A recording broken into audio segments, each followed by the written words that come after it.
نبی پاک صلی اللہ علیہ وسلم کی بارگاہ میں سیدہ طیبہ طاہرہ سیدہ عائشہ صدیقہ بنت صدیق رضی اللہ تعالی عنہا محبوبہ محبوب خدا آپ بیٹھی ہوئی ہیں.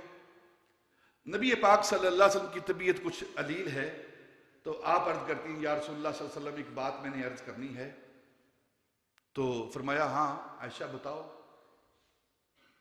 یا رسول اللہ لگتا ایسے ہے کہ آپ اس دنیا سے جا رہے ہیں, جو آپ کے ساتھ میری محبت ہے, جو آپ کے ساتھ میرا معاملہ ہے وہ آپ جانتے ہیں, اور میں بھی آپ کی محبت کو اپنے لیے سمجھتی ہوں, جانتی ہوں.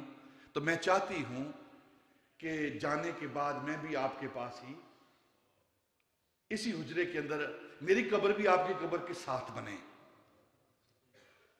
نبی پاک صلی اللہ علیہ وسلم نے سیدہ عائشہ کی یہ خواہش سنی. کتنی پیاری خواہش ہے. ام المومنین, آدھے سے زیادہ صحابہ سیدہ عائشہ کے شاگرد ہیں. اگر نیک لوگوں کی قبر کے ساتھ قبر بنانے میں کچھ فائدہ نہیں تو آدھے صحابہ کی استاذ معلمہ سیدہ عائشہ یہ تمنا کیوں کر رہی ہے؟ تو نبی پاک نے فرمایا عائشہ تیرے لیے وہاں جگہ کیسے ہو سکتی ہے؟ میرے ساتھ ایک قبر ابو بکر کی ہوگی, ایک قبر عمر کی ہوگی, اور میرے ساتھ ایک قبر عیسیٰ ابن مریم کی ہوگی. اب آپ سے پوچھتا ہوں یہ واقعہ جو نبی پاک بیان کر اس وقت قبریں بن گئی تھی؟ نبی پاک کا وصال ہو چکا تھا, ابو بکر فوت ہو چکے تھے, عمر فوت ہو چکے تھے, عیسیٰ علیہ السلام دفن ہو چکے تھے؟ نہیں.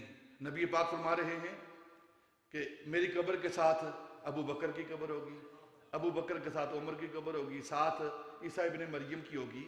تو اور غیب کسے کہتے ہیں؟